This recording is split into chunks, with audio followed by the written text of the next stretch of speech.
hapunan na aktuhan sa Cainta Rizal ang pagtatapon ng dumi ng tao sa isang kanal. 3 ang arestado. Nakatutok si Salima Refran. Nakipaghabulan muna bago naharang ang truck na ito sa Cainta Rizal. Ayon sa pulisya, tumakas ang 3 sakay nito matapos sitahin ng mga taga-Municipal Protection and Safety Office dahil sa kahina-hinala nitong ginagawa sa gilid ng Felix Avenue.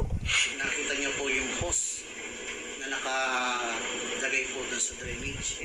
At nakita po niya na nagtatapong po sila ng dumi.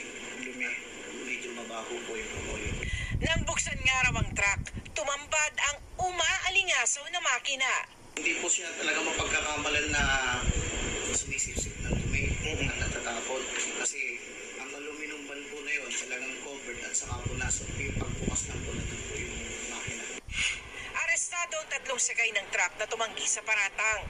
Di umano, sabi po nila na may ginagawa lang po silang nasiraan po sila, ginagawa tambutyo. Pero ayon po sa ating MPS o Basilia, nakita po talaga silang actual nagtatapon ng dumi. Pero humingi sila ng tawad sa mayor ng Cainta at sinabing napag-utusan lang. Sasampahan sila ng paglabag sa RA 9003 o Ecological Solid Waste Management Act of 2000, RA 9275 o Philippine Clean Water Act of 2004 at paglabag sa ordinansa ng munisipyo. Para sa GMA Integrated News, Salima Refran, nakatutok 24 oras.